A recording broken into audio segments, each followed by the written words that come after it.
പ്രിയരെ നമസ്കാരം. വായുപുരാണത്തിൻ്റെ 4-ാമത്തെ വീഡിയോയിൽ നമ്മൾ പറഞ്ഞു നിർത്തിയത് ഋഷി കശ്യപൻ്റെയും പത്നിമാരുടെയും മക്കളുടെയും കഥയോടെയാണ്. തുടർന്ന് കാണുവാൻ ശ്രമിക്കുമെന്നും നിങ്ങളുടെ അഭിപ്രായങ്ങളും നിർദ്ദേശങ്ങളും തീർച്ചയായും രേഖപ്പെടുത്തുമെന്ന വിശ്വാസത്തോടെ തന്നെ 5-ാമത്തെ ഭാഗം തുടങ്ങാം. ഇവിടെ പൂർവികരെക്കുറിച്ചാണ് വായുപുരാണം പ്രതിപാദിക്കുന്നത്. ആരാണ് പൂർവികർ? ഋഷിമാർ ലോമഹർഷണനോട് ചോദിച്ചു. പൂർവികരെക്കുറിച്ച് പ്രതിപാദിക്കുന്നതിനായി ഒരു കഥ ലോമഹർഷണൻ വിവരിക്കുന്നു. ബ്രഹ്മം ആദ്യമായി സൃഷ്ടിപ്രക്രിയ തുടങ്ങിയപ്പോൾ ദേവന്മാർ പിറന്നു. ഈ ദേവന്മാർ ബ്രഹ്മത്തെ ആരാധിക്കുവാൻ തയ്യാറായില്ല എന്ന് മാത്രമല്ല, അവർ സ്വയം സൃഷ്ടിപ്രക്രിയ നടത്തുവാൻ തുടങ്ങി. അതിനാൽ അവർ അജ്ഞരായി തീരുമെന്ന് ബ്രഹ്മം ശപിച്ചു. ദേവന്മാർക്ക് ഈ ആശയം ഉൾക്കൊള്ളുവാനായില്ല. അതിനാൽ അവർ ബ്രഹ്മത്തെ സമാധാനിപ്പിക്കുവാൻ ശ്രമിച്ചു. നിങ്ങൾ ചെയ്ത പാപങ്ങൾക്ക് പ്രായശ്ചിത്തം ചെയ്യണം. പ്രതിവിധിക്കായി ബ്രഹ്മം കൽപ്പിച്ചു. ആ പ്രായശ്ചിത്തത്തിനുള്ള മാർഗം എന്തെന്നാൽ, സൃഷ്ടിച്ച ജീവികളോട് അവരെ സൃഷ്ടിച്ചത് ആരാണെന്ന് എന്തുകൊണ്ട് നിങ്ങൾ ചോദിക്കുന്നില്ല? അവർ ജ്ഞാനത്തിൻ്റെ വഴികൾ നിങ്ങളെ ഉപദേശിക്കും. പുത്രന്മാർ അതനുസരിച്ച് പിതാക്കന്മാരെ ഉപദേശിച്ചു. ഉപദേശിക്കുന്ന വ്യക്തി പിതാവ് അഥവാ പിതാ എന്നറിയപ്പെടുന്നു. അതനുസരിച്ച് ദേവന്മാർ സൃഷ്ടിച്ച ദേവന്മാരുടെ പുത്രന്മാർ ദേവന്മാരുടെ പിതാക്കന്മാരെ പോലെ ആയിത്തീർന്നു. അവർ പൂർവികർ അഥവാ പിതൃക്കൾ ആയി ബഹുമാനിക്കപ്പെടുന്നു. ഈ പിതൃക്കൾക്കാണ് ശ്രാദ്ധച്ചടങ്ങുകളിൽ വഴിപാടുകൾ സമർപ്പിക്കുന്നത്. പൊതുവെ പിതൃക്കളിൽ മരിച്ച പൂർവികരും പ്രപഞ്ചത്തെ ഭരിക്കുന്ന 10 പ്രജാപതികളും ഉൾപ്പെടുന്നു. പൂർവികർക്ക് മേന എന്നൊരു മകളുണ്ടായിരുന്നു. അവൾ ഹിമവാനെ വിവാഹം കഴിച്ചു. മേനക എന്നും അറിയപ്പെടുന്ന മേനയ്ക്കും ഹിമവാനും അപർണ, ഏകപർണ, ഏകപതാല എന്നിങ്ങനെ 3 പെൺമക്കളുണ്ടായിരുന്നു. ഈ 3 പുത്രിമാരും 2000 വർഷം തപസ് ചെയ്തു. ഏകപതല പാതാളത്തിലെ നാഗങ്ങളുടെ നഗരത്തിലെ ഒരു മരച്ചുവട്ടിൽ തപസ്സനുഷ്ഠിച്ചു. എല്ലാ ദിവസവും അവൾ ഒരു ഏകവസ്തു മാത്രം ഭക്ഷിച്ചു. അതിനാലാണ് അവൾക്ക് ഏകപതല എന്ന പേര് ലഭിച്ചത്. പർണ എന്ന വാക്കിൻ്റെ അർത്ഥം ഇല എന്നാണ്. 2-ാമത്തെ പുത്രി ദൈനംദിനം ഒരു ഇല മാത്രം ഭക്ഷിച്ച് ധ്യാനിച്ചതിനാൽ അവൾക്ക് ഏകപർണ എന്ന നാമവും ലഭിച്ചു. 3-ാമത്തെ പുത്രി ഒരു ഇല പോലും കഴിച്ചില്ല. ഒരു ഇല പോലും കഴിക്കാതെ ഉപവസിച്ചതിനാൽ അവൾക്ക് അപർണ എന്ന പേര് വന്നു. അപർണ ഉമ എന്നും പർവ്വതത്തിൻ്റെ അതായത് ഹിമവാന്റെ പുത്രിയായതിനാൽ പാർവതി എന്നും അറിയപ്പെട്ടിരുന്നു. പാർവതി ശിവനെ വിവാഹം കഴിച്ചു. അവരുടെ പുത്രൻ സ്കന്ദൻ, കുമാരൻ തുടങ്ങിയ പേരുകളിൽ വിശ്വവിഖ്യാതനുമാണ്. സ്കന്ദൻ മാതാപിതാക്കളിൽ നിന്ന് വേർപിരിഞ്ഞ് ദേവതകൾ അല്ലെങ്കിൽ നക്ഷത്രങ്ങൾ എന്നറിയപ്പെടുന്ന കൃതികമാർ അവനെ വളർത്തി. അതിനാൽ അദ്ദേഹത്തിന് കാർത്തികേയൻ എന്ന പേരും ലഭിച്ചു. വായുപുരാണത്തിൽ ശവസംസ്കാര ചടങ്ങുകളെക്കുറിച്ച് പ്രതിപാദിക്കുന്ന നിരവധി വിഭാഗങ്ങളുണ്ട്. അവയെല്ലാം നമ്മളിപ്പോൾ ഒഴിവാക്കുകയാണ്. സൂര്യവംശത്തെക്കുറിച്ച് ഇപ്പോൾ നമുക്ക് പരിശോധിക്കാം. കശ്യപൻ്റെയും അദിതിയുടെയും മകനായാണ് സൂര്യദേവൻ ജനിച്ചത്. അസുരന്മാർ ദേവന്മാരെ പീഡിപ്പിക്കുകയായിരുന്നുവെന്ന് മാർക്കണ്ഡേയ പുരാണത്തിൽ പ്രതിപാദിക്കുന്നു. അതിനാൽ അസുരന്മാരെ ഉന്മൂലനം ചെയ്യാൻ സൂര്യൻ തൻ്റെ മകനായി ജനിക്കണമെന്ന് അദിതി പ്രാർത്ഥിക്കുന്നു. സൂര്യൻ ഒരു മുട്ട അതായത് അണ്ടത്തിൽ നിന്നുമാണ് ജനിച്ചത്. ദിവസങ്ങളോളം ആ അണ്ടത്തിന് ഒന്നും സംഭവിച്ചില്ല. പുറംതോട് പൊട്ടിയില്ല. ദേവന്മാരുടെ ശില്പിയായിരുന്നു വിശ്വകർമാവ്. അണ്ടത്തിന് ഒന്നും സംഭവിക്കുന്നില്ലെന്ന് തിരിച്ചറിഞ്ഞ വിശ്വകർമാവ് ഒരു പ്രഹരത്താൽ അതിനെ പൊട്ടിച്ചു. ഈ പ്രവൃത്തിയിൽ ആദ്യം കശ്യപൻ പരിഭ്രാന്തനായി. കാരണം മുട്ടയ്ക്കുള്ളിലെ പുത്രൻ മരിച്ചിരിക്കുമോ എന്നദ്ദേഹം ഭയപ്പെട്ടു. എന്നാൽ ഭയപ്പെട്ടത് സംഭവിച്ചില്ല എന്നദ്ദേഹം തിരിച്ചറിയുകയും മുട്ട അതായത് അണ്ടം മരിച്ചിട്ടില്ല കശ്യപൻ അഭിപ്രായപ്പെടുകയും ചെയ്തു. ഈ പ്രയോഗത്തിൽ നിന്ന് ജനിച്ച മകൻ മാർത്താണ്ഡൻ എന്നറിയപ്പെടുന്നു. മാർത്താണ്ഡനായ സൂര്യൻ വിശ്വകർമാവിൻ്റെ മകളായ സഞ്ജനയെ വിവാഹം കഴിച്ചു. അവർക്ക് 2 ആൺമക്കളും ഒരു മകളും ഉണ്ടായിരുന്നു. പുത്രന്മാർക്ക് യമൻ, വൈവസ്വതൻ എന്ന് പേരിട്ടു. ഈ വൈവസ്വതനാണ് മനുവായി മാറിയത്. മകൾ യാമി അല്ലെങ്കിൽ യമുനയായിരുന്നു. എന്നാൽ സൂര്യൻ്റെ തേജസ് വളരെ ശക്തമായിരുന്നതിനാൽ സഞ്ജനയ്ക്ക് തൻ്റെ ഭർത്താവിനെ സമീപിക്കാൻ കഴിഞ്ഞില്ല. അതിനാൽ അവൾ ഒരു പോംവഴി കണ്ടെത്തുകയും അവൾ തന്നെപ്പോലെ ഒരു രൂപത്തെ സൃഷ്ടിക്കുകയും ചെയ്തു. ഈ രൂപത്തെ ഛായ അഥവാ നിഴൽ എന്നാണ് വിളിച്ചിരുന്നത്. ഞാൻ എൻ്റെ പിതാവിൻ്റെ അടുക്കിലേക്ക് പോകുന്നു. ദയവായി നീ ഇവിടെ തുടരുക. നീ എന്നെപ്പോലെ അഭിനയിക്കുക. എൻ്റെ കുഞ്ഞുങ്ങളെ പരിപാലിക്കുക. ഒരു കാരണവശാലും നീ ഛായയാണെന്ന് വെളിപ്പെടുത്തരുത്. ശരി, നീ പറയുന്നത് പോലെ ഞാൻ പ്രവർത്തിക്കാം. ഛായ അവളെ അനുസരിച്ചു.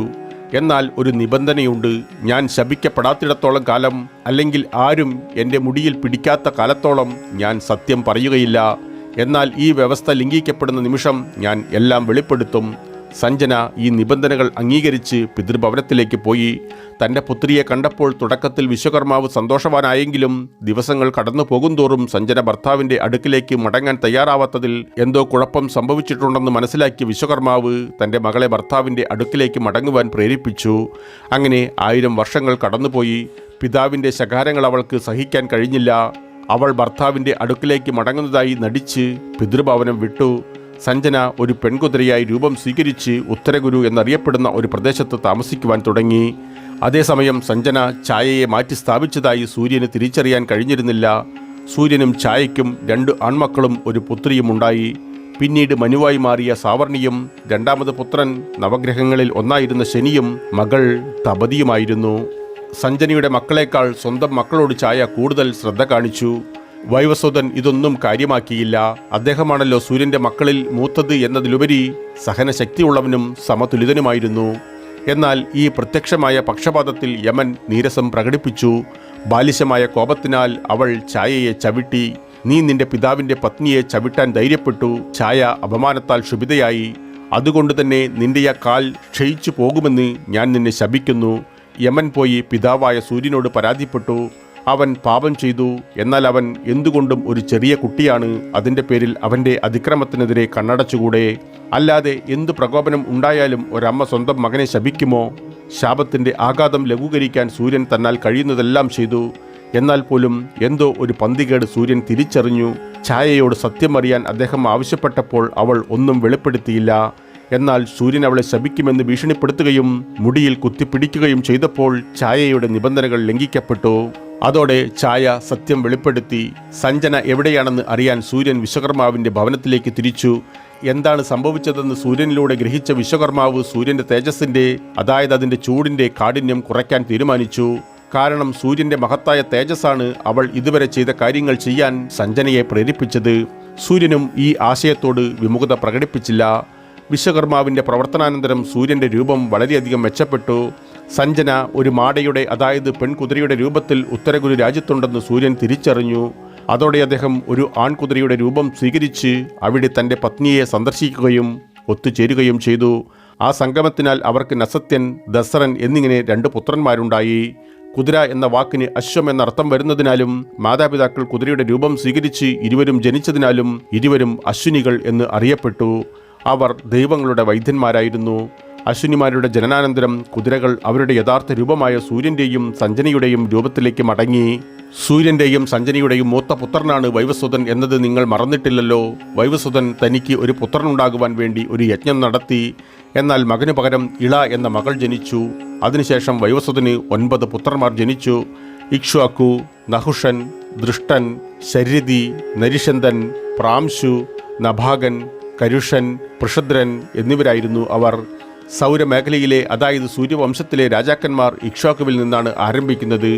ഈ വംശപരമ്പരയുടെ പാതയിലുള്ള ഒരു വ്യക്തിയാണ് രാമായണ ഇതിഹാസത്തിലെ രാമൻ പോലും. ദുന്ദുവെന്ന ഒരു രാക്ഷസന്റെ കഥയാണ് വായുപുരാണം അടുത്തതായി വിലയിരുത്തുന്നത്. സൗരവംശത്തിൽ ബൃഹദശൻ എന്നൊരു രാജാവുണ്ടായിരുന്നു. അദ്ദേഹത്തിന് 21,000 പുത്രന്മാരുമുണ്ടായിരുന്നു. അവരിൽ മൂത്ത പുത്രൻ കുവലാശൻ എന്നറിയപ്പെട്ടു. വൃദ്ധനായ ബൃഹദശൻ പത്നിയോടൊപ്പം വനത്തിലേക്ക് വനവാസത്തിനായി പോകുവാൻ തീരുമാനിച്ചു. രാജ്യം കുവലാശനെ ഏൽപ്പിക്കണമെന്ന് അദ്ദേഹം നിശ്ചയിക്കുന്നു. പട്ടാഭിഷേക ചടങ്ങ് നടക്കാനിരിക്കെ ഉദങ്കൻ എന്ന ഒരു മുനി തലസ്ഥാന നഗരിയിലെത്തി. ഉദങ്കൻ ബൃഹദശനോട് പറഞ്ഞു, രാജാവേ, ദയവായി താങ്കൾ വനത്തിലേക്ക് വരരുത്. നിങ്ങൾ വനത്തിലേക്ക് വന്നാൽ സമാധാനമായി ധ്യാനിക്കാൻ കഴിയില്ല. എൻ്റെ ആശ്രമം സമുദ്രതീരത്താണ്. സമുദ്രതീരത്ത് ധുന്ദു എന്ന ഭയങ്കരനായ രാക്ഷസൻ പതിവായി വരാറുണ്ട്. ദൈവങ്ങൾക്ക് പോലും പരാജയപ്പെടുത്തുവാൻ കഴിയാത്തത്ര ശക്തനാണവൻ. അവൻ മണലിനടിയിൽ ഒളിച്ച് ധ്യാനിക്കുന്നു. വർഷത്തിലൊരിക്കലാണ് ശ്വാസം വിടുന്നത്. അങ്ങനെ ചെയ്യുമ്പോൾ എല്ലാ നരകയാതനകളും അനുഭവിക്കേണ്ടി വരുന്നു. ഭയങ്കരമായ മണൽക്കാറ്റ് ഉത്ഭവിക്കുകയും സൂര്യൻ പോലും പൊടിയിൽ മൂടുകയും ചെയ്യുന്നു. ഒരാഴ്ച മുഴുവൻ ഭൂചലനങ്ങൾ ഉണ്ടാകും. ദുന്ദുവിനെതിരെ എന്തെങ്കിലും പ്രവർത്തിക്കാതെ നിങ്ങൾക്ക് വനത്തിലേക്ക് പോകുവാൻ സാധ്യമല്ല. ബൃഹദശൻ മറുപടി പറഞ്ഞു, മഹാമുനെ, ഞാൻ എൻ്റെ ആയുധങ്ങൾ ഉപേക്ഷിച്ചു. ഒരിക്കൽ കൂടി അവ വഹിക്കുന്നത് അനുചിതമാണ്. ദുന്ദുവിനെ നേരിടാനായി എൻ്റെ പുത്രൻ കുവലാശനെ കൂടെ കൊണ്ടുപോവുക. അവൻ അസുരനെ കീഴടക്കുമെന്ന് എനിക്ക് ഉറപ്പുണ്ട്. കുവലാശനും അവൻ്റെ 21,000 സഹോദരന്മാരും ഉദങ്കനെ അനുഗമിച്ചു. അവർ സമുദ്രത്തിൻ്റെ മണൽ തീരത്തെത്തി ദുന്ദുവിനെ തേടി മണൽ കുഴിക്കാൻ തുടങ്ങി. അത് തിരിച്ചറിഞ്ഞ അസുരൻ ഭയങ്കരമായ ഒരു കൊടുങ്കാറ്റഴിച്ചുവിട്ടു. വേലിയേറ്റത്താൽ തിരമാലകൾ ആഞ്ഞടിച്ചു. തീ തുപ്പുന്ന നാവുകൊണ്ട് നക്കി ദുന്ദുവിൻ്റെ പടയാളികൾ കുവലാശനെയും സഹോദരന്മാരെയും ആക്രമിച്ചു. 3 സഹോദരന്മാരൊഴികെ മറ്റെല്ലാ സഹോദരന്മാരും കൊല്ലപ്പെട്ടു. എന്നാൽ ദുന്ദുവിന് കുവലാശനുമായി പൊരുത്തപ്പെടുവാൻ കഴിഞ്ഞില്ല. കൊടുങ്കാറ്റിനാലും തിരമാലകളാലും തീയിനാലും കുവലാശ്വൻ ഒരു വിധത്തിലും ബാധിക്കപ്പെട്ടില്ല.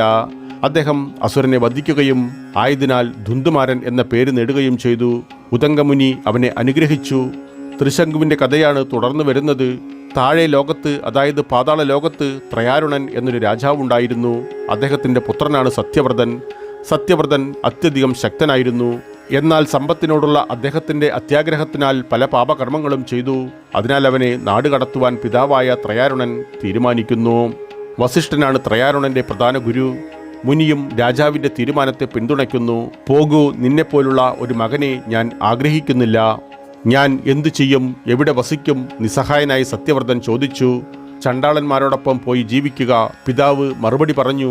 സത്യവ്രതൻ പോയി ബഹിഷ്കൃതരുടെ കൂടെ ജീവിക്കുവാൻ തുടങ്ങി. യഥാസമയം ത്രയാരുണൻ വനത്തിലേക്ക് പിൻവലിഞ്ഞു. രാജ്യം ഭരിക്കാൻ രാജാവില്ലാതെയായി. രാജാവിൻ്റെ അഭാവത്തിൽ അരാജകത്വം അഴിഞ്ഞാടി. നീണ്ട 12 വർഷമായി മഴ പെയ്തില്ല. ഭയാനകമായ വരൾച്ചയാൽ ക്ഷാമം രൂക്ഷമായി. ആ സന്ദർഭത്തിൽ വിശ്വാമിത്ര മഹർഷി ധ്യാനത്തിനായി മഹാസമുദ്രത്തിൻ്റെ തീരത്തേക്ക് പോയിരുന്നു. മുനിയുടെ പത്നിക്ക് ജീവിതത്തിൻ്റെ രണ്ടറ്റവും കൂട്ടിമുട്ടിക്കാൻ പ്രയാസമായി. ഭക്ഷണം കിട്ടാനില്ലായിരുന്നു. 100 കന്നുകാലികൾക്ക് പകരമായി അവളുടെ ഒരു മകനെ വിൽക്കുകയല്ലാതെ അവർക്ക് മറ്റു മാർഗമില്ലാതെയായി. ആ സമ്പത്ത് കൊണ്ട് അവർ തനിക്കും ശേഷിച്ച മക്കൾക്കും അന്നമൂട്ടാൻ നിർബന്ധിതയാകുന്നു. മകനെ വിറ്റ വ്യക്തി മകൻ്റെ കഴുത്തിൽ ഒരു കയർ, അതായത് ഗാല കെട്ടി ചന്തയിൽ നിന്നും വലിച്ചിഴച്ചു കൊണ്ടുപോയി. അതിനാൽ അവന് ഗാലവൻ എന്ന് പേര് ലഭിച്ചു. എന്താണ് സംഭവിച്ചുകൊണ്ടിരിക്കുന്നതെന്ന് സത്യവ്രതൻ തിരിച്ചറിഞ്ഞു. അദ്ദേഹം ഗാലവനെ രക്ഷിക്കുകയും വിശ്വാമിത്രൻ്റെ പത്നിയും മക്കളും കഷ്ടപ്പെടാതിരിക്കുവാനുള്ള ക്രമീകരണങ്ങൾ ചെയ്യുകയും ചെയ്തു. മുഴുവൻ കുടുംബത്തെയും സത്യവ്രതൻ പരിചരിച്ചു. സത്യവ്രതൻ കാട്ടിൽ പോയി മാനുകളെയും മറ്റു വന്യമൃഗങ്ങളെയും കൊന്നു. അദ്ദേഹം ഗാലവൻ്റെ കുടുംബത്തിന് മാംസം കൊണ്ടുവന്നു. വനത്തിലേക്ക് വിരമിച്ച പിതാവിനെയും അതിൻ്റെ കൂടെ അദ്ദേഹം പരിചരിച്ചു. ഒരു പ്രത്യേക ദിവസം മറ്റൊരു മാർഗവും ഇല്ലാതായ സാഹചര്യത്തിൽ ഒരു കടും കൈ ചെയ്തു അദ്ദേഹം. വസിഷ്ഠ മുനിക്ക് ഒരു പശുവുണ്ടായിരുന്നു. എല്ലാറ്റിനുമുപരി ത്രയാരുണനോട് സ്വന്തം മകനെ നാടുകടത്തുവാൻ മുനി ശുപാർശ ചെയ്തതിനാൽ സത്യവ്രതന് വസിഷ്ഠനോട് ഒട്ടും ഇഷ്ടമുണ്ടായിരുന്നില്ല. അതിനാൽ തന്നെ സത്യവ്രതൻ വസിഷ്ഠന്റെ പശുവിനെ മോഷ്ടിച്ചു കൊന്നു. മാംസം സ്വയം ഭക്ഷിക്കുകയും അതിൻ്റെ ഒരു ഭാഗം വിശ്വാമിത്രന്റെ കുടുംബത്തിന് നൽകുകയും ചെയ്തു. അതറിഞ്ഞ വസിഷ്ഠൻ കുപിതനായി. അദ്ദേഹം സത്യവ്രതനെ ശപിച്ചു. നീ 3 പാപങ്ങൾ ചെയ്തു. ആദ്യത്തേത് അന്യന്റെ മുതൽ മോഷ്ടിച്ചു. നിന്റെ പിതാവിന് നീ അസന്തുഷ്ടി ഉണ്ടാക്കി. അത് നിന്റെ 2ാമത്തെ പാപമാണ്. എൻ്റെ പശുവിനെ മോഷ്ടിച്ചു കൊന്നു. അത് നിന്റെ 3ാമത്തെ പാപമാണ്. നീ 3, അതായത് ത്രിപാപങ്ങൾ ചെയ്തു. അതിനാൽ ഇനി മുതൽ നീ ത്രിശങ്കു എന്ന് അറിയപ്പെടുമെന്ന് നിന്നെ ഞാൻ ശപിക്കുന്നു. 12 വർഷത്തെ വരൾച്ചയ്ക്ക് ശേഷം തൻ്റെ അലഞ്ഞു തിരിയലിൽ നിന്ന് മടങ്ങിയെത്തിയ വിശ്വാമിത്രൻ തൻ്റെ അഭാവത്തിൽ ത്രിശങ്കു തൻ്റെ കുടുംബത്തെ പരിപാലിച്ചുവെന്ന് അറിഞ്ഞതിൽ സന്തോഷവാനായി. വസിഷ്ഠന്റെ എതിർപ്പ് വകവയ്ക്കാതെ വിശ്വാമിത്രൻ ത്രിശങ്കുവിൻ്റെ പട്ടാഭിഷേകത്തിനുള്ള ഒരുക്കങ്ങൾ നടത്തി. ഒരു മുനി എന്ന നിലയിൽ വിശ്വാമിത്രൻ അപാരമായ ശക്തികൾ ആർജിച്ചിരുന്നു. ഈ ശക്തികൾ ഉപയോഗിച്ച് ത്രിശങ്കുവിനെ തൻ്റെ മർത്യശരീരത്തോടെ സ്വർഗത്തിലേക്ക് അയച്ചു. എല്ലാവരെയും അമ്പരപ്പിക്കുന്ന, അത്ഭുതപ്പെടുത്തുന്ന ഒരു പ്രവൃത്തിയായിരുന്നത്. ഇക്കഥ ഹരിവംശത്തിൽ കൂടുതൽ വിശദമായി വിവരിച്ചിട്ടുണ്ട്. ഇക്കഥയിൽ രാമായണം മറ്റൊരു വഴിത്തിരിവ് ചേർക്കുന്നുമുണ്ട്. ത്രിശങ്കുവിനെ സ്വർഗത്തിൽ പ്രവേശിപ്പിക്കാൻ ദേവന്മാർ വിസമ്മതിച്ചു. തുടർന്ന് വിശ്വാമിത്രൻ ത്രിശങ്കുവിനായി മറ്റൊരു സ്വർഗം സൃഷ്ടിക്കുന്നു. ത്രിശങ്കുവിൻ്റെ സ്വർഗാരോഹണത്തെക്കുറിച്ച് വിശദമായൊരു വീഡിയോ ചെയ്തിട്ടുണ്ട്. ലിങ്ക് ഡിസ്ക്രിപ്ഷനിൽ കൊടുക്കാം, കാണുവാൻ ശ്രമിക്കുക. തുടർന്ന് സാഗരന്റെ കഥയും വായുപുരാണം പറഞ്ഞു തരുന്നു. ത്രിശങ്കുവിനെ തുടർന്ന് വാഹു എന്നൊരു രാജാവുണ്ടായി. വാഹു ഭൗതിക അന്വേഷണങ്ങൾക്ക് അടിമയായി തീർന്നത് നിമിത്തം സ്വന്തം രാജ്യം ശരിയായി ഭരിക്കുന്നതിൽ പരാജയപ്പെട്ടു. വാഹുവിൻ്റെ ശത്രുക്കൾ അദ്ദേഹത്തെ പരാജയപ്പെടുത്തുവാനും അദ്ദേഹത്തിൻ്റെ രാജ്യം പിടിച്ചെടുക്കുവാനുമുള്ള അവസരം മുതലെടുത്തു. എല്ലാം നഷ്ടപ്പെട്ട വാഹുവും പത്നിയും വനത്തിലേക്ക് അഭയം തേടിപ്പോയി. അദ്ദേഹത്തിൻ്റെ ശത്രുക്കളിൽ പ്രധാനി ഹൈഹയന്മാരായിരുന്നു. എന്നാൽ താളജങ്കന്മാരും ശകന്മാരും യവനന്മാരും പരാതന്മാരും കാമ്പോജങ്ങളും പഹളവരും അവരെ സഹായിച്ചു. ഇതെല്ലാം സംഭവിക്കുമ്പോൾ വാഹുവിന് വാർദ്ധക്യം ബാധിച്ചിരുന്നു. മാത്രവുമല്ല, രാജ്യനഷ്ടഭാരം അദ്ദേഹത്തെ വളരെ ദുഃഖിതനാക്കുകയും ചെയ്തു. ജീവിക്കുവാനുള്ള എല്ലാ ആഗ്രഹവും നഷ്ടപ്പെട്ട് അദ്ദേഹം കാട്ടിൽ വെച്ച് മരിച്ചു. വാഹു രാജാവിന് 2 പത്നിമാരുണ്ടായിരുന്നു. അതിലൊരാളാണ് യാദവി. 2ാമത്തെ പത്നിക്ക് യാദവിയോടുള്ള അസൂയയാൽ അവർക്ക് വിഷം നൽകി വധിക്കാൻ ശ്രമിച്ചു. എന്നാൽ വിഷപ്രയോഗത്തിനാൽ യാദവിക്ക് യാതൊരു ബാധിപ്പുമുണ്ടായില്ല. വാഹു മരിച്ചപ്പോൾ യാദവി സ്വന്തം ഭർത്താവിൻ്റെ ചിതയിൽ സ്വയം സതി ആചരിക്കാൻ തീരുമാനിച്ചു. എന്നാൽ ആ സന്ദർഭത്തിൽ ഔർവമുനി ഇടപെട്ടു. ദയവായി അങ്ങനെ ചെയ്യരുത്. അദ്ദേഹം യാദവിയോട് അഭ്യർത്ഥിച്ചു. ഗർഭസ്ഥ ശിശുവിനെ കൊല്ലുന്നത് കുറ്റകരമാണ്. നിങ്ങൾ ജീവിക്കുകയും ആ കുഞ്ഞിനെ ജീവിക്കാൻ അനുവദിക്കുകയും ചെയ്യുക. കാരണം അവൻ നന്നായി ഭരിക്കും. പിതാവിൻ്റെ ശത്രുക്കളെ പരാജയപ്പെടുത്തുകയും ചെയ്യുമെന്ന് നിങ്ങൾ പ്രതീക്ഷിക്കണം. ഔർവയുടെ പ്രേരണയാൽ യാദവി ആത്മഹത്യ ചെയ്തില്ല. അവൾ മുനിയുടെ ആശ്രമത്തിൽ താമസിക്കാൻ തുടങ്ങി. തക്ക സമയത്ത് അവൾ സുന്ദരനായ ഒരു ആൺകുഞ്ഞിനെ പ്രസവിച്ചു. കുഞ്ഞ് ജനിച്ചപ്പോൾ അവളിലെ വിഷവും, അതായത് ഖരയും ഉയർന്നു. സ എന്ന വാക്കിന് ഒരുമിച്ച് എന്നർത്ഥം വരുന്നതിനാൽ ആ ബാലന് സാഗരൻ എന്ന പേര് ലഭിച്ചു. സാഗരനെ വളർത്തുന്നതിലും വിദ്യ അഭ്യസിപ്പിക്കുന്നതിലും ഔർവന് വലിയ താല്പര്യമായിരുന്നു. അദ്ദേഹം കുട്ടിയെ വേദങ്ങളും യുദ്ധകലയും പഠിപ്പിച്ചു. ആഗ്നേയാസ്ത്രം എന്നൊരു ദൈവിക ആയുധം ഉണ്ടായിരുന്നു. ഈ അത്ഭുതകരമായ ആയുധം എങ്ങനെ ഉപയോഗിക്കണമെന്ന് സാഗരൻ ഔർവ മുനിയിൽ നിന്നും പഠിച്ചു. സാഗരൻ വളർന്നപ്പോൾ പിതാവിൻ്റെ ശത്രുക്കളെ നേരിടുവാൻ തീരുമാനിച്ചു. ദിവ്യായുധത്തെക്കുറിച്ചുള്ള അറിവ് അവനെ അജഗതിയിലേക്ക് അടുപ്പിച്ചു. ഹൈഹേയൻ, ശകൻ, യവനൻ, കംബോജൻ, പരബൻ, പഹ്ളവൻ എന്നിവരെ അദ്ദേഹം പരാജയപ്പെടുത്തി. എല്ലാവരെയും വധിക്കുമെന്ന് ഭീഷണിപ്പെടുത്തിയപ്പോൾ ഈ ശത്രുനിര വസിഷ്ഠമുനിയുടെ അടുക്കൽ അഭയം തേടി. അവരെ നിഗ്രഹിക്കരുതെന്ന് മുനി സാഗരനോട് അഭ്യർത്ഥിക്കുകയും അവരുടെ ജീവൻ രക്ഷിക്കുകയും ചെയ്തു. എന്നാൽ അവർക്ക് എന്തെങ്കിലും ശിക്ഷ അത്യന്താപേക്ഷിതമായിരുന്നു. ശകന്റെ പകുതി തല മൊട്ടയടിക്കാൻ സാഗരൻ വിധിച്ചു. യവന്റെയും കംബോജന്റെയും തല പൂർണ്ണമായും മൊട്ടയടിച്ചു. പരാതന്മാർ മുടി നീട്ടി വളർത്തേണ്ടി വരുമെന്നും പഹ്ളവർ താടി വടിക്കുന്നത് വിലക്കണമെന്നും നിർദ്ദേശിച്ചു. സാഗര രാജാവ് അങ്ങനെ ഈ ശത്രുക്കളെ കീഴടക്കി ലോകത്തിന്റെ മുഴുവൻ അധിപനായി. സ്വന്തം വിജയം ആഘോഷിക്കുവാൻ അശ്വമേധം നടത്താൻ അദ്ദേഹം തീരുമാനിച്ചു. കേശിനി, സുമതി എന്നീ 2 പത്നിമാരുണ്ടായിരുന്നു സാഗരന്. അവർക്ക് പുത്രന്മാരുണ്ടായിരുന്നില്ല. അദ്ദേഹത്തിൻ്റെ പത്നിമാരുടെ പരിചരണത്താൽ ഔർവ മുനിയെ തൃപ്തനാക്കിയതിന് പ്രകാരം അവർക്ക് പുത്രന്മാരുണ്ടാകുവാനുള്ള വരം നൽകി. ഒരു പത്നി ഒരൊറ്റ പുത്രനെ പ്രസവിക്കുമെന്ന ഒരു വ്യവസ്ഥയുണ്ടായിരുന്ന വരത്തിന്. എന്നാൽ അടുത്ത പത്നിക്ക് 60,000 പുത്രന്മാർ ഉണ്ടായിരിക്കും. അവർക്ക് സ്വന്തമായി മക്കളെ സൃഷ്ടിക്കുന്നതിന് മുൻപ് മരിച്ചു പോകും. കേശിനി ഏകപുത്രനെ ആഗ്രഹിക്കുകയും അതനുസരിച്ച് അസമഞ്ജനെ പ്രസവിക്കുകയും ചെയ്തു. സുമതി ഒരു ഫലത്തിന് ജന്മം നൽകി. ശുദ്ധീകരിച്ച വെണ്ണയുടെ പാത്രത്തിൽ ഫലം സൂക്ഷിച്ചു വെച്ചു. 9 മാസം കഴിഞ്ഞപ്പോൾ 60,000 പുത്രന്മാർ ആ ഫലത്തിൽ നിന്നും പുറത്തു വന്നു. മഹാഭാരതത്തിൽ ഇക്കഥ പ്രതിപാദിക്കുമ്പോൾ പത്നിമാരുടെ പേരുകൾ നേരെ വിപരീതമാണ്. അതായത് അസമഞ്ജന് ജന്മം നൽകിയത് സുമതിയാണ്. കേശിനിക്ക് 60,000 പുത്രന്മാരുണ്ടായിരുന്നു. സാഗരന്റെ പുത്രന്മാർ അഭിവൃദ്ധി പ്രാപിച്ചു. ഒരു കുതിരയാഗം, അതായത് അശ്വമേധയാഗം നടത്തുമ്പോൾ ഒരു കുതിരയെ ഇഷ്ടമുള്ളിടത്ത് സ്വതന്ത്രമായി അലഞ്ഞു തിരിയുവാൻ വിടുന്നു. സാഗരൻ അശ്വമേധയാഗം സംഘടിപ്പിച്ചപ്പോൾ കുതിരയെ പരിപാലിക്കാൻ തൻ്റെ മക്കളെ നിയോഗിച്ചു. ഈ പുത്രന്മാർ കപില മഹർഷിയെ അവഹേളിച്ചതിന് പ്രകാരം അവർ ചാരമായി തീർന്നു. ഇക്കഥ വളരെ പ്രസിദ്ധമാണെങ്കിൽ പോലും വായുപുരാണം അതിൻ്റെ കൂടുതൽ വിശദാംശങ്ങളിലേക്ക് കടക്കുന്നില്ല. ഈ കഥ രാമായണത്തിലും മഹാഭാരതത്തിലും മത്സ്യപുരാണം പോലുള്ള മറ്റ് നിരവധി പുരാണങ്ങളിലും വിശദമായി നൽകിയിട്ടുണ്ട്. അടുത്തതായി ചന്ദ്രവംശത്തെക്കുറിച്ചും വായുപുരാണം പ്രതിപാദിക്കുന്നു. അത്രി മുനിയുടെ പുത്രനാണ് ചന്ദ്രൻ അഥവാ സോമൻ. അത്രി വളരെ പ്രഗത്ഭനായ ഒരു മഹർഷിയായിരുന്നു. അദ്ദേഹം സദാസമയവും ധ്യാനനിരതനാണ്. കൈകൾ വായുവിലേക്ക് ഉയർത്തിപ്പിടിച്ച് 3000 വർഷം അദ്ദേഹം തപസ് ചെയ്തു. മരച്ചില്ലകൾ പോലെ അനങ്ങാതെ ഒരിടത്ത് നിലകൊണ്ടു. ഈ അത്ഭുതകരമായ തപസ്യയുടെ ഫലമായി ശരീരത്തിൽ നിന്നും ഊർജം പുറപ്പെടുവിച്ചു. 10 ദിക്കുകൾക്കും അധിപരായ ദേവതകൾ ഈ ഊർജം സ്വീകരിച്ച് ചന്ദ്രനെ ഉൽപ്പാദിപ്പിക്കുന്നു. ഈ അർത്ഥത്തിൽ അത്രി മഹർഷിയുടെ പുത്രനാണ് ചന്ദ്രൻ. ബ്രഹ്മാവ് ചന്ദ്രന് സഞ്ചരിക്കാൻ ഒരു ദിവ്യരഥം നൽകി. 1000 വെളുത്ത കുതിരകളാണ് ഈ രഥം വലിക്കുന്നത്. ചന്ദ്രൻ രഥത്തിൽ കയറി 21 തവണ ഭൂമിയെ വലം വച്ചു. അദ്ദേഹം അങ്ങനെ ചെയ്യുന്നതിനിടെ അദ്ദേഹത്തിൻ്റെ കുറച്ച് ഊർജം ഭൂമിയിൽ പതിക്കുന്നു. ഇതായിരുന്നു ഔഷധ സസ്യങ്ങളുടെ ഉത്ഭവത്തിന് കാരണം. ഔഷധ സസ്യങ്ങൾ, വിത്തുകൾ, ബ്രാഹ്മണന്മാർ, വെള്ളം എന്നിവയുടെ ഭരണാധിപനായി ബ്രഹ്മാവ് ചന്ദ്രനെ നിയമിച്ചു.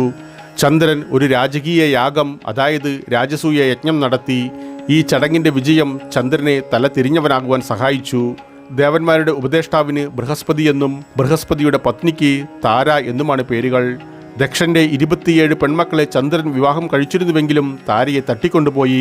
താരയെ തിരികെ കൊണ്ടുവരുവാൻ ദേവന്മാരും മുനിമാരും ചന്ദ്രനോട് അഭ്യർത്ഥിച്ചുവെങ്കിലും അദ്ദേഹം അത് ചെവിക്കൊണ്ടില്ല. തുടർന്ന് ദേവന്മാരും അസുരന്മാരും തമ്മിൽ ഭയങ്കരമായ ഒരു പോരാട്ടം നടന്നു. ദേവന്മാർ ബൃഹസ്പതിയുടെ ഭാഗത്തും അസുരന്മാർ ചന്ദ്രന്റെ ഭാഗത്തും അണിനിരന്നു. താരയെ ചൊല്ലിയായിരുന്നു ഈ യുദ്ധം. അവസാനം ബ്രഹ്മാവ് ഇടപെട്ട് അക്കാര്യം പറഞ്ഞ് പരിഹരിച്ചു. ചന്ദ്രൻ താരയെ ബൃഹസ്പതിക്ക് തിരികെ നൽകി. എന്നാൽ അതിനിടെ ചന്ദ്രനും താരയ്ക്കും ബുധൻ എന്നൊരു പുത്രനുണ്ടായി. വൈവസ്വത മനുവിൻ്റെ മകളായ ഇളയെ നിങ്ങൾ ഓർക്കുന്നുണ്ടാവും. ബുധൻ ഇളയെ വിവാഹം കഴിച്ചു. അവരുടെ പുത്രനാണ് പുരൂരവൻ. പുരൂരവൻ ചന്ദ്രവംശത്തിൻ്റെ ഉപജ്ഞാതാവാണ്. വായുപുരാണത്തിൻ്റെ അടുത്ത പ്രതിപാദനം പുരൂരവനെയും അപ്സരസു ഉർവശിയെയും കുറിച്ചാണ്. ധാരാളം യജ്ഞങ്ങൾ നടത്തിയിരുന്ന ഒരു രാജാവാണ് പുരൂരവൻ. അദ്ദേഹം ഭൂമിയെ നന്നായി ഭരിച്ചു. ഉർവശി സുന്ദരിയായ ഒരു അപ്സരസായിരുന്നു. പുരൂരവൻ ഉർവശിയെ കണ്ടുമുട്ടുകയും അവളുമായി പ്രണയത്തിലാവുകയും ചെയ്തു. ദയവായി എന്നെ വിവാഹം കഴിക്കൂ, പുരൂരവൻ ഉർവശിയോട് അഭ്യർത്ഥിച്ചു. തീർച്ചയായും, പക്ഷേ എനിക്കൊരു നിർബന്ധമുണ്ട്. എനിക്ക് ഈ 2 ആടുകളെ ഇഷ്ടമാണ്. അവ എപ്പോഴും എൻ്റെ കട്ടിലിനരികിൽ നിൽക്കേണ്ടി വരും. എപ്പോഴെങ്കിലും എനിക്കവരെ നഷ്ടപ്പെട്ടാൽ തുടർന്ന് ഞാൻ നിങ്ങളുടെ ഭാര്യ പദവിയിൽ തുടരില്ല, സ്വർഗത്തിലേക്ക് മടങ്ങുകയും ചെയ്യും. മാത്രവുമല്ല, തെളിഞ്ഞ വെണ്ണയിൽ മാത്രമേ ഞാൻ ജീവിക്കൂ. ഈ വിചിത്രമായ വ്യവസ്ഥകൾ പുരൂരവൻ സമ്മതിക്കുകയും ഇരുവരും പരസ്പരം വിവാഹിതരാവുകയും ചെയ്തു. അവർ 64 വർഷം സന്തോഷത്തോടെ ജീവിച്ചു. എന്നാൽ സ്വർഗീയവാസികളായ ഗന്ധർവന്മാർക്കതിൽ നിരാശ ഉണ്ടായി. ഉർവശിയുടെ അഭാവം നിമിത്തം സ്വർഗം ഒരു ദുർബലമായ സ്ഥലമായി അവർക്ക് തോന്നി. അതിനാൽ അവളെ തിരികെ കൊണ്ടുവരുവാൻ അവർ ഗൂഢാലോചന നടത്തി. ഉചിതമായ അവസരത്തിൽ വിശ്വവാസു എന്ന ഗന്ധർവൻ 2 ആടുകളെയും മോഷ്ടിച്ചു. അത് സംഭവിച്ചയുടൻ ഉർവശി അപ്രത്യക്ഷയായി സ്വർഗത്തിലേക്ക് മടങ്ങി. പുരൂരവൻ വിശ്വവാസുവിനെ പിന്തുടരുകയും ആടുകളെ വീണ്ടെടുക്കുകയും ചെയ്തു. പക്ഷേ അപ്പോഴേക്കും ഉർവശി അപ്രത്യക്ഷയായിരുന്നു. ദുഃഖിതനായ രാജാവ് അവളെ ലോകം മുഴുവൻ തിരഞ്ഞു. പക്ഷേ ഫലം വിഫലമായിരുന്നു. ഒടുവിൽ കുരുക്ഷേത്രത്തിലെ ഒരു കുളത്തിനടുത്ത് പുരൂരവൻ ഉർവശിയെ കണ്ടെത്തി. എന്തുകൊണ്ടാണ് നീ എന്നെ ഉപേക്ഷിച്ചത്? നീ എൻ്റെ പത്നിയാണ്, എൻ്റെ കൂടെ വന്ന് ജീവിക്കൂ. പുരൂരവൻ കേഴുകയായിരുന്നു. ഞാൻ നിങ്ങളുടെ ഭാര്യയായിരുന്നു. പക്ഷേ എൻ്റെ നിബന്ധന ലംഘിച്ചതിനാൽ ഇപ്പോഴല്ല. എന്നാൽ പോലും നിങ്ങളോടൊപ്പം ഒരു ദിവസം ചിലവഴിക്കാൻ ഞാൻ സമ്മതിക്കുന്നു. 1 വർഷം കഴിഞ്ഞപ്പോൾ ഉർവശി പുരൂരവൻ്റെ അടുക്കൽ മടങ്ങിയെത്തി. താൻ പ്രസവിച്ച പുത്രനെ സമ്മാനിച്ചു. അവൾ പുരൂരവനോടൊപ്പം ഒരു ദിവസം ചിലവഴിച്ചു. പിന്നെയും അപ്രത്യക്ഷയായി. ഇത് പലതവണ സംഭവിച്ചു. ഈ രീതിയിൽ ഉർവശി പുരൂരവന് 6 പുത്രന്മാരെ സമ്മാനിക്കുന്നു. ആയു, അമാവാസു, വിശ്വയു, ശതായു, ഗതായു, ദൃഢയു എന്നതാണ് അവരുടെ നാമങ്ങൾ. ചില പുരാണങ്ങളിൽ വലയു എന്ന 7ാമത്തെ പുത്രനെക്കുറിച്ചും പരാമർശമുണ്ട്. പ്രിയരെ, വായു പുരാണത്തിന്റെ 5ാമത്തെ ഭാഗത്തെക്കുറിച്ചും ഇതിൽ പ്രതിപാദിച്ചിരിക്കുന്ന കഥാപാത്രങ്ങളെക്കുറിച്ചും നിങ്ങളുടെ അഭിപ്രായങ്ങൾ രേഖപ്പെടുത്തുക. അടുത്ത വീഡിയോവോടെ വായു പുരാണ കഥകൾ പര്യവസാനിപ്പിക്കാൻ കഴിയുമെന്ന് വിശ്വസിക്കട്ടെ. നന്ദി, നമസ്കാരം.